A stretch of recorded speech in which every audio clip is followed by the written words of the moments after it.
किस तरह की शूटिंग यहाँ पे होगी और किस तरह का फ्यूचर है इसको? You take it and then I'll take it out. एक तो ये स्टूडियो बहुत स्ट्रेटेजिकली लोकेटेड है कि हाईवे से पास में है और कन्वीनियंस ज़्यादा है। उसके ऊपर हम लोग ने फैसिलिटीज़ अच्छी लगाई हुई है, इस तरह की लगाई हुई है कि मोबाइल वैन्स की ज़रूरत न पड़े। यहाँ साथ में हम लोग कैंटीन भी चालू करने वाले हैं, तो फिर यहाँ खाना भी मिलेगा और स्वादिष्ट नाश्ते भी मिलेंगे। अपार्ट फ्रॉम दैट यहाँ शूटिंग के लिए और सब फैसिलिटीज़ टॉप ग्रेड हम कोशिश कर रहे हैं कि सब लगा लें ताकि सबसे अच्छा शूटिंग यहाँ हो सके, फिल्म्स की शूटिंग हो सके, एडवर्टीज़मेंट्स की शूटिंग हो सके और सीरियल्स की शूटिंग हो सके, यानी सब का पॉसिबिलिटी यहाँ है। और इससे हम आशा रखते हैं कि बहुत से प्रोड्यूसर्स ये जगह पसंद करेंगे।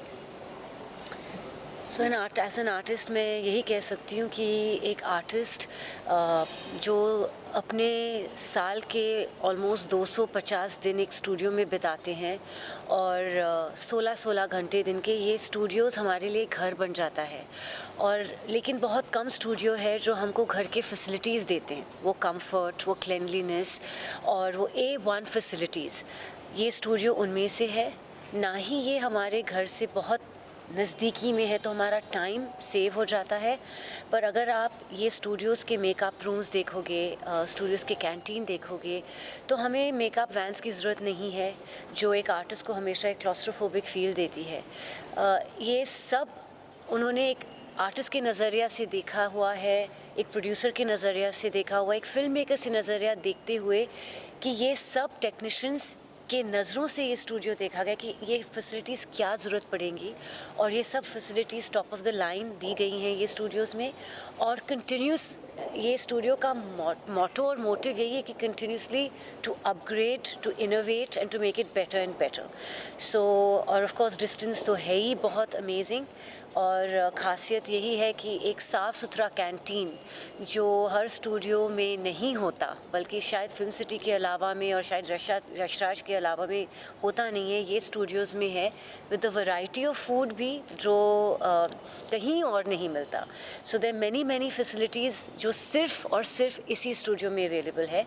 And I as an artist vouch कर सकती हूँ कि मेरा पहला चॉइस हमेशा यही स्टूडियो होगा। अगर मुझे किसी प्रोड्यूसर या डायरेक्टर को कन्विंस करना पड़ेगा कि मुझे शूटिंग कहाँ करनी, तो यही जगह होगी, और देखते ही उनको पता लगेगा कि क्यों, and they will automatically want to work here. Amisha ji, आप जो है मधुबन रिसोर्ट की भी ब्रांड एम्बेसडर हैं। जी बिल्कुल। क्या कहेंगे आप? वेल, कल ही एक सबसे अहमियत की न्यूज़ हमें मिली है कि मधुबन डिलक्स 5 स्टार होटल का खिताब मिला है उनको, और गुजरात में ये एक ऐसा रिज़ॉर्ट है जो वन ऑफ अ काइंड है। ख़ास करके इंडिया में अगर आप जाके देखो तो ये एक यूनिवर्सली अपीलिंग रिज़ॉर्ट और स्पा है।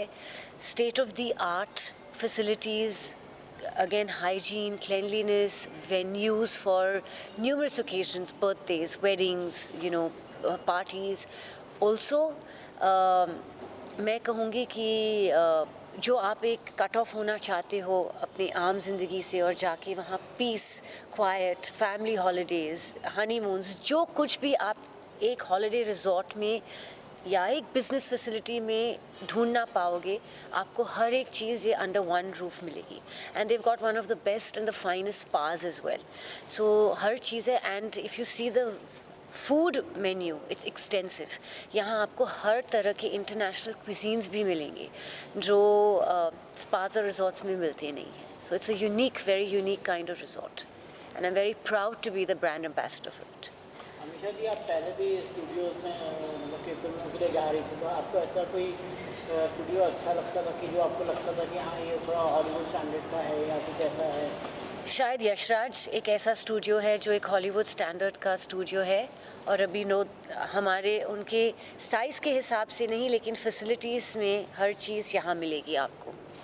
क्या गदर 2 की शूटिंग यहाँ पर हो पाएगी?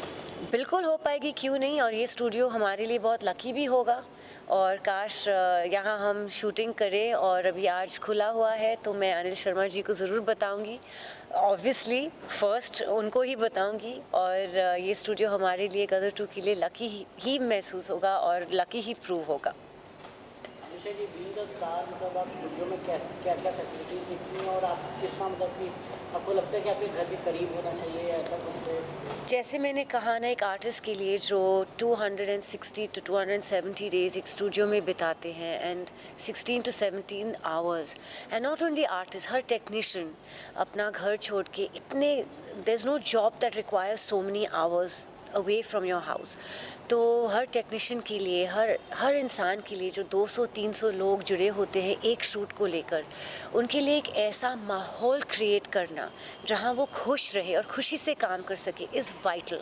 एंड ये स्टूडियो वो सुकून, वो चैन, वो साफ़ सफाई, वो फैसिलिटीज़, हर एक चीज़ उन्होंने नज़र रख के बनाया हुआ है. And I think that's the USP of the studio, कि it feels like a home away from home. What better can you ask for? I feel I am coming not to work but to pleasure, you know. Sir, Amisha ji first choice से और आपकी bonding Amisha जी के बारे में क्या कहना चाहोगे, उसके बारे में कुछ बताओ? अमीषा जी हमारे फैमिली के बहुत नज़दीक है. वो हमारी फैमिली फ्रेंड है और हमारे रिलेशंस बहुत सालों से हैं. सो अमीषा जी की हमने बहुत इनपुट्स लिए थे ये स्टूडियो करते वक्त, बिकॉज़ उनको काफ़ी एक्सपीरियंस है फिल्म लाइन में, इतने सालों से हैं इसके कारण. और वो इनपुट्स लेके हम लोग ने ये इम्प्रूवमेंट्स भी बहुत किए ताकि हम लोग हो सके उतना सबसे बेस्ट फैसिलिटी हम दे सकें. अमीषा जी, गदर 2 आने वाली है, हमें पता है आप काफ़ी एक्साइटेड है. इंस्टाग्राम प्रोफाइल भी आपने रखी है गदर 2 का. किस तरह की तैयारी शुरू है गदर 2 के लिए और कब तक गदर 2 रिलीज़ होने वाली है? वेल, गदर 2 अगले साल के फर्स्ट हाफ में, फर्स्ट 3-4 मंथ्स में रिलीज़ होगी. और हिंदुस्तान की सबसे बड़ी हिट फिल्म, आइकॉनिक फिल्म को एक पार्ट 2 मिल रहा है. तो खुशी के अलावा और क्या कह सकती हूँ मैं. जैसे मैं हमेशा कहती हूँ कि आइकॉनिक फिल्म्स बहुत कम बनते हैं, इन अ डेकेड में be once if you are lucky. और एक हिस्सा बनना बहुत बड़ी बात है आर्टिस्ट के लिए, लेकिन एक पार्ट 2 बनना, ये हिंदुस्तान के किसी आइकॉनिक फिल्म के साथ नहीं हुआ है. हॉलीवुड में भी नहीं हुआ था. सिर्फ अभी जाके टॉम क्रूज़ की मैवरिक, टॉप गन को पार्ट 2 मिली, जहां उन्होंने सेम कैरेक्टर्स को लेके स्टोरी फॉरवर्ड की है. पार्ट 1, पार्ट 2, पार्ट 3, पार्ट 4 काफ़ी फिल्मों की मिलते हैं, लेकिन सेम फैमिलीज़ को लेके, सेम कैरेक्टर्स को लेके, सेम पल्स को लेके कहीं कहानियाँ आगे नहीं बढ़ती. आप हाउसफुल वगैरह जैसे फिल्में देखो तो वो बनती रहती हैं, लेकिन जैसे हालांकि में रिलीज़ हुई भूल भुलैया, स्टार का स्टोरी, हर चीज़ चेंज हो गई थी. लेकिन एक ऐतिहासिक स्टुपेंडस आइकॉनिक हिट को लेके एक तो दोनों पार्ट का हिस्सा बन के सेम किरदार निभाना, सकीना का किरदार, तारा सिंह का किरदार, जो हर हिंदुस्तानी के मन में एक जगह बना चुकी है. ये मैं खुशनसीबी समझती हूँ कि मुझे मौका दोबारा मिला है. और ये कहानी एक इंडिया पाकिस्तान को लेके फिर से पीरियड बैकड्रॉप है बेस्ड इन 1971 और वही खूबसूरत मोमेंट्स जो गदर 1 में थे, गाने, एक्शन, डायलॉग्स, हर चीज़ जिसने गदर 1 को हिंदुस्तान की सबसे बड़ी हिट बनाई थी, गदर 2 को हम वही इमोशन लेके आगे बढ़ा रहे हैं। तो हाँ, मैं जानती हूँ कि ऑडियंस भी उत्साह से ठहर रही है और हमने भी पूरी मेहनत की है। तो आई होप कि ऑडियंस हमें और उतना ही प्यार दे और भगवान उतना ही आशीर्वाद दे, बस यही हम चाह सकते हैं। ऑडियंस की बात की जाए तो मतलब जब गदर 1 बनी थी और गदर 2 में काफ़ी डिफरेंसेस आ गया, कितने साल पुरानी बात हो गई है और मतलब कि कोविड के बाद ऑडियंस का टेस्ट भी चेंज हो गया जी। तो आपको लगता है कहीं ना कहीं मतलब कि लोग जो है वो मतलब कि आप जैसे बोल रही हैं कि एक मतलब रीमेक टाइप का है, रीमेक नहीं, स्टोरी फॉरवर्ड। रीमेक उसे बोलते कि जो फिर से बनाए जाए। फॉरवर्ड हुई है, जी। तो मतलब आपको लग रहा है कि लोग उतने इंटरेस्ट से देख पाएंगे जैसे पार्ट 1 को देख रहे हैं? जहाँ भी मैं जा रही हूँ मुझे महसूस तो यही हो रहा है, बाकी भगवान की दुआ और ऑडियंस का प्यार। We can only wish for the best. Amisha ji, इसके अलावा हम बात करें जो समय है, समय काफ़ी बदला है, OTT के तरफ जी। लोगों का रूप बदला है, तो क्या ये मूवी भी OTT होगी या सिनेमा नहीं, में आएगी? देखो कई फिल्म होते हैं जो OTT पे आके आप देख के पसंद करना चाहोगे और कई फिल्में ऐसी होती है जो 70 mm एक्सपीरियंस के लिए ही बनी जाती है। ये सेकंड व्यूइंग, थर्ड व्यूइंग अगर आपको करनी हो तो OTT is then okay, but Gadar उनमें से एक ऐसी फिल्म है that is made for 70 mm and only release on 70 mm first. Amisha ji, Amrish Puri के कैरेक्टर को कितना मिस करेंगी आप पर्सनली और जो है मतलब उनके कैरेक्टर जो है कौन है जो उनकी कमी पूरी कर रहा है? वेल मैं सकीना हूँ, सकीना अमरीश पुरी जी की बेटी थी, तो हालांकि मैंने उनको बहुत मिस किया, हम सब ने सेट पे उनको बहुत मिस किया। उनकी थोड़ी सी झलक तो है फिल्म में, मैं ज़्यादा कुछ बताऊंगी नहीं, लेकिन ये उनके इमोशन को लेके कहानी आगे बढ़ती है, तो आपको कभी महसूस नहीं होगा कि अमरीश पुरी जी इमोशनली मिसिंग है आपके लिए फिल्म में। फिज़िकली तो अनफॉर्चुनेटली हम ला नहीं सकते क्योंकि वो इस दुनिया में है नहीं।